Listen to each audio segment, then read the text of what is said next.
ஆத்ம நண்பர்கள் அனைவருக்கும் அன்பான வணக்கம். நம்முடைய ஆத்மஞான மையம் யூடியூப் சேனல்ல தொடர்ந்து பலன் தரும் பதிகங்கள் அப்படிங்கிற தலைப்புல நிறைய நல்ல விஷயங்களை நாம சிந்தனை செய்து வருகிறோம். இன்னைக்கு நம்ம பார்க்கக்கூடியது ஒரு கணவன் மனைவி ஒற்றுமையாக வாழ்வதற்கும் இல்ல ஏதோ ஒரு சந்தர்ப்ப சூழ்நிலையில பிரிஞ்சிட்டாங்க அப்படின்னா அவர்கள் மீண்டும் ஒன்று சேருவதற்கு கூட ஒரு அற்புதமான அழகான பதிகம் இருக்கு. அந்த பதிகத்தை பத்தி தான் இன்னைக்கு நம்ம பார்க்க போறோம். வாங்க.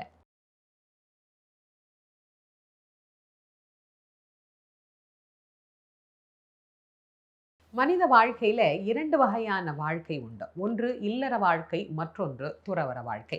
இதுல எது உயர்ந்தது அப்படின்னு கேட்டா, இல்லறத்தோடு கூடிய துறவறம் தான் உயர்ந்தது அப்படின்னு நம்முடைய பெரியோர்கள்லாம் நமக்கு சொல்லியிருக்கிறாங்க.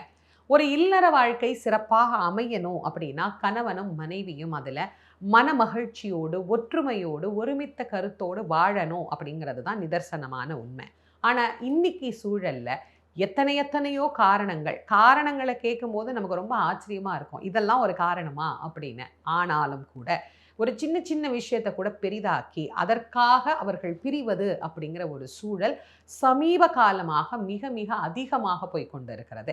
இது நம்ம நாட்டில் மட்டும் இல்லை, உலக நாடுகள் முழுக்கவே நம்ம பார்க்கக்கூடிய ஒரு விஷயமா தான் இருக்கு. இதற்கு பல காரணம் இருந்தாலும் ஒரு தம்பதியினுடைய ஒற்றுமைக்கும் மன மகிழ்ச்சிக்கும் உண்டானதை அந்த காலத்திலேயே நம்முடைய பெரியவங்க நிறையவே சொல்லியிருக்கிறாங்க. ஔவையார் ரொம்ப அழகா இந்த ஒரு விஷயத்தை நமக்கு சொல்றார். ஒன்றாக காண்பதுவே காட்சி, புலனைந்தும் வென்றான்கண் வென்றதுவே வீரம், என்றாலும் சாகாமல் கற்பதுவே கல்வி, தன்னை பிறர் ஏவாமல் உண்பதுவே ஊன் அப்படின்னு ஔவையார் நிறைய சொன்னதுல இந்த ஒரு விஷயத்த கண்டிப்பா நாம காது கொடுத்து கொஞ்சம் கேட்கணும். ஒன்றாக காண்பதுவே காட்சி. எதுக்கு? ஒரு கணவன் மனைவினா எப்படி இருக்கணும்னா கண்ணு மாதிரி இருக்கணும் அப்படின்னு சொல்றார். உடம்புல பல உறுப்புகள் இருக்கு.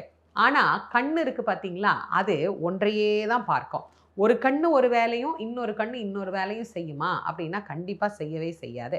கை அந்த வேலை செய்யும். ஒரு கை முன்னாடி இருக்கும், ஒரு கை பின்னாடி இருக்கும். ஒரு காலை முன்னாடி நீட்டலாம், ஒரு காலை பின்னாடி நீட்டலாம். ஆனா கண் அப்படி இல்லை.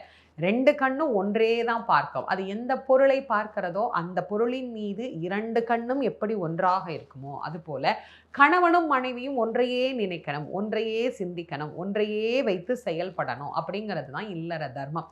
இப்ப சில கணவன் மனைவி ஒரே ஒரு விஷயத்துல ஒத்து போறாங்க. அவரை அடக்கி வச்சுக்கணும் அப்படின்னு மனைவியும், அவளை அடக்கி வச்சுக்கணும் அப்படின்னு கணவனும் நினைக்கிறாங்க. அடக்கிறது தான் வாழ்க்கையா? இல்லையே. அன்பினால் அடங்கி இருப்பது தான் வாழ்க்கை.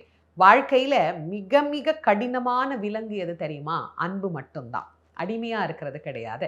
அன்பு அப்படிங்கிற விலங்கிலிருந்து கடவுளால் கூட வெளிப்பட முடியாது அப்படிங்கிறத தான் நம்முடைய சமயம் பல இடங்களில் நமக்கு காட்டியிருக்கு. அப்படிப்பட்ட அன்பை, அந்யோன்யத்தை ஒருவருக்கு ஒருவர் வளரச் செய்வதற்கு உண்டான ஒரு நல்ல சூழலை உருவாக்கக்கூடிய ஒரு அழகான பதிகத்தை தான் இன்னைக்கு நான் உங்களுக்கு சொல்ல போறேன். இது கணவன் மனைவிக்குள்ள சண்டையா இருக்கு, எங்களுக்கு ஒன்னாதாங்க இருக்கிறோம், ஆனா ஒரே சண்டை, எப்ப பார்த்தாலும் சண்டை போட்டுக்கிட்டே இருக்கிறோம். ஏன் சண்டை போடுறோம் தெரியாது. நிறைய கணவன் மனைவி சொல்ற ஒரு வார்த்தை என்ன தெரியுமா? எங்களுக்குள்ள எந்த பிரச்சனையும் இல்லைங்க, அடுத்தவங்களால தான் எங்களுக்கு பிரச்சனையே வருது அப்படின்னா அந்த பிரச்சனை கூட ஒரு பெருசா நாம எடுத்துக்க கூடாது. இந்த மாதிரி எந்த காரணமா இருந்தாலும் ஒற்றுமை இல்லாம இருக்கிற இல்லற வாழ்வு ஒற்றுமையா இருக்கணும்னா இந்த பதிகத்தை படிக்கலாம். வழிபாடு அப்படின்னு சொல்லும்போது முதல்ல உங்க குலதெய்வத்தை வழிபாடு பண்ணுங்க, எப்போதும் நான் சொல்றதுதான். அதற்கு அடுத்து சுவாமியும் அம்பாளும் இணைந்து இருக்கக்கூடிய அர்த்தநாரீஸ்வர சுவாமியை நீங்க வழிபாடு பண்ணுங்க. திருச்செங்கோடு அப்படின்னு சொல்லக்கூடிய அற்புதமான திருத்தலம். செங்கோட்டு நாதராக விளங்கக்கூடிய அர்த்தநாரீஸ்வர பெருமான். சுவாமியும் அம்பாளும் சுயம்பு மூர்த்தமாக ஒன்றிணைந்து காணப்படுகின்ற ஒரு அதி அற்புதமான திருத்தலம். ஒரு முறையாவது அந்த கோவிலுக்கு போயிட்டு அர்த்தநாரீஸ்வரரை வழிபாடு பண்ணுங்க. அங்க போக முடியல அப்படின்னா இருந்த இடத்திலிருந்தே அர்த்தநாரீஸ்வரரை வழிபாடு பண்ணுங்க. ஒரு நெய் விளக்கு ஏற்றி இந்த அழகான பதிகத்தை தினம்தோறும் நீங்க பாராயணம் பண்ணலாம். இது நாங்க ஒத்துமையா தான் இருக்கிறோம், ஏதோ அடிக்கடி சண்டையா இருக்கு அப்படின்னு படிக்கிறவங்களுக்கு நீங்க சொல்றீங்களா? இல்ல ஒரு கணவன் மனைவி கோர்ட்டு கேஸ் வரைக்கும் போயாச்சு, பிரிய போறாங்க, என் பொண்ணு அப்படி இருக்கிறா, எங்க அக்கா அப்படி இருக்கிறா, என் தங்கச்சி இப்படி இருக்கிறா, என் தம்பி இந்த நிலைமையில இருக்கிறார், அவங்க மறுபடியும் ஒன்று சேரணுங்கிறதுக்காக நாங்க படிக்கலாமா அப்படின்னா நீங்களும் தாராளமாக படிக்கலாம். யாருக்காக வேண்டுமானாலும் இந்த பதிகத்தை படிக்கலாம். கோர்ட்டு கேஸ் வரைக்கும் போன பிறகு கூட சிலருக்கு மனசுல தோணும்ல, இல்ல ஏதோ ஒரு வேகத்துக்கு நம்ம வந்துட்டோம், வேண்டாம், இதை போய் அவங்கள்ட்ட சொன்னாலும் கேட்க மாட்டாங்க, ஏதோ அவங்களுக்கும் மனசு மாறணும் அப்படின்னு நீங்கள் நினச்சிங்கன்னா கூட, அது ஆணாக இருந்தாலும் பெண்ணாக இருந்தாலும் மனசில் நம்பிக்கையோடு இந்த பதிகத்தை படித்து பாருங்கள். நிச்சயமாக உங்களுடைய வாழ்க்கையில் பிரிந்து போன அந்த மகிழ்ச்சி, உங்களை விட்டுட்டு போன அந்த வாழ்க்கை அப்படிங்கிறது மீண்டும் உங்களுக்கு திரும்ப கிடைக்கும். எப்படி இந்த பதிகத்தை படிக்கிறது அப்படிங்கிறத இப்போ நான் உங்களுக்கு படிச்சு காட்டுறேன். காவி உடுத்தும் தாழ்சடை வைத்தும் காடுகள் புக்கும் தடுமாறி காய்கனி துய்த்தும் காயமறுத்தும் காசினி முற்றும் திரியாதே சீவனொடுக்கம் பூத ஒடுக்கம் தேர உதிக்கும் பரஞான தீப விளக்கம் காண எனக்குன் சீதள பத்மம் தருவாயே பாவ நிறத்தின் தாருக வர்க்கம் பாழ்பட உக்கிரம் தருவீரா பாணிகள் கொட்டும் பேய்கள் பிதற்றும் பாடலை மெச்சும் கதிர்வேலா தூவிகள் நிற்கும் சாளி வளைக்கும் சோலை சிறக்கும் புலியூரா சூரர் மிக கொண்டாட நடிக்கும் தோகை நடத்தும் பெருமாளே மண்ணின் நல்ல வண்ணம் வாழலாம் வைகளும் எண்ணின் நல்ல கதிக்கு யாதும் ஓர் குறைவில்லை கண்ணின் நல்ல அகுதுரும் கழுமல வளர்நகர் பெண்ணின் நல்லாளொடும் பெருந்தகை இருந்ததே போதையார் பொன் கிண்ணத்து அடிசில் பொல்லாது என தாதையார் முனிபூர தான் எனை ஆண்டவன் காதையார் குழையினன் கழுமல வளர்நகர் பேதையாள் அவளொடும் பெருந்தகை இருந்ததே தொண்டு அணை செய் தொழில் துயர் அறுத்து உய்யலாம் வண்டு அணை கொன்றையான் மது மலர் சடைமுடி கண் துணை நெற்றியான் கழுமல வளநகர் பெண் துணை ஆகவோர் பெருந்தகை இருந்ததே அயர்வு உளோம் என்று நீ அசைவு ஒழி நெஞ்சமே நியர் வளை முன் கையால் நேரிழை அவளொடும் கயல் வயல் குதிகொள்ளும் கழுமல வளநகர் பெயர் பல துதி செய்ய பெருந்தகை இருந்ததே அடைவு இலோம் என்று நீ அயர்வு ஒழி நெஞ்சமே விடை அமர் கொடியினான் விண்ணவர் தொழுது எழும் கடை உயர் மாடமார் கழுமல வளநகர் பெடை நடை அவளொடும் பெருந்தகை இருந்ததே மற்றொரு பற்று இலை நெஞ்சமே மறைபல கற்றனல் வேதியர் கழுமல வளநகர் சிற்றிடை பேர் அல்குள் திருந்திழை அவளொடும் பெற்றியனை ஆள் உடை பெருந்தகை இருந்ததே குறைவளை வதுமொழி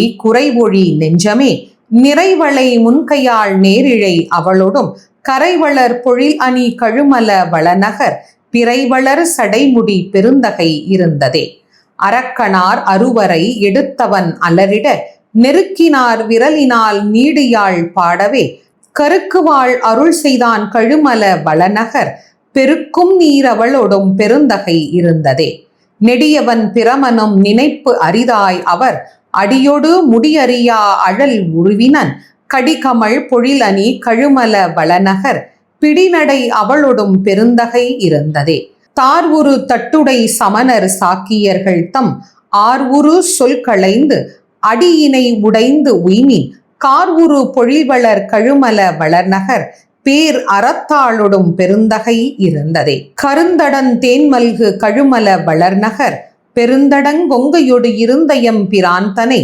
அருந்தமிழ் ஞான சம்பந்தன் செந்தமிழ் விரும்புவார் அவர்கள் போய் விண்ணுலகு ஆழ்வரே. இப்போ உங்களுக்கு நான் 2 விஷயங்கள் படிச்சு காட்டியிருக்கேன். ஒன்று, ஞான சம்பந்த பெருமான் அருளி செய்த மண்ணில் நல்ல வண்ணம் வாழலாம் வைகளும் எண்ணில் நல்ல கதிக்கு யாதும் ஓர் குறைவில்லை கண்ணில் நல்ல அகுதுரும் கழுமலர் வளர்நகர் பெண்ணில் நல்லாளொடும் பெருந்தகை இருந்ததே. இந்த பாட்டை நீங்க முதல்ல இருந்து படிக்கும் போதே தெரியும். பெண்ணில் நல்லாளொடும் பெருந்தகை இருந்ததே, பெண்ணில் நல்லாளொடும் பெருந்தகை இருந்ததே. இறைவனே இறைவியோடு இருந்துதான் நமக்கு அருள் செய்கின்றார். நீ எப்படி இருக்கிறியோ அப்படியே நானும் இருப்பதற்குண்டான அருளை எனக்கு கொடு அப்படின்னு ஞான சம்பந்தர் இதை ரொம்ப அழகா நமக்காக பாடியிருக்கிறார். அதனுடைய முதல் வரியே மிக மிக ஆற்றல் நிறைந்த வரி. மண்ணில் நல்ல வண்ணம் வாழலாம், வாழ முடியும், வாழ்வதற்கு வழி இருக்கு அப்படிலாம் நமக்கு சொல்லல, வாழலாம் ஆணித்தரமாக அவர் சொன்னார். அதனால இந்த பதிகம் குடும்பத்தினுடைய ஒற்றுமைக்காக, கணவன் மனைவியினுடைய ஒற்றுமைக்காக, பிரிந்தவர்கள் கூட ஒன்று சேரலாம் அப்படிங்கிறதுக்கான இந்த பதிகம். அடுத்து ஒரு திருப்புகழும் நான் கொடுத்துருக்கேன், அருணகிரிநாத சுவாமிகள் அருளி செய்தது. இது 2யுமே படிக்கணுமா அப்படின்னு கேட்டால் படிங்க, ரொம்ப நல்லா இருக்கும்.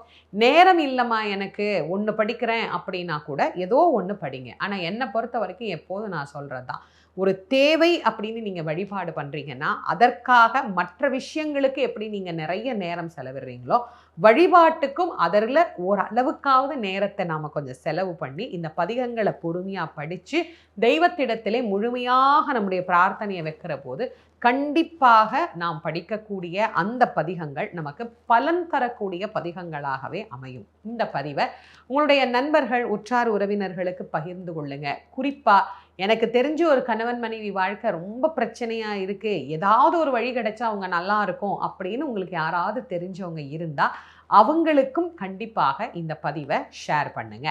நம்மளுடைய ஆத்மஞான மையம் யூடியூப் சேனலை இது வரைக்கும் நீங்கள் சப்ஸ்கிரைப் பண்ணலைன்னா பண்ணிக்கோங்க. மீண்டும் மற்றும் ஒரு சிறப்பான பலன் தரும் பதிகத்தில் உங்கள் அனைவரையும் சந்திக்கும் வரை உங்கள் அனைவருக்கும் நன்றியும் வணக்கமும் கூறி விடைபெறுவது திருமுருக வள்ளல் வாரியார் சுவாமிகளின் மாணவி தேசமங்கேற்கரசி. நன்றி, வணக்கம்.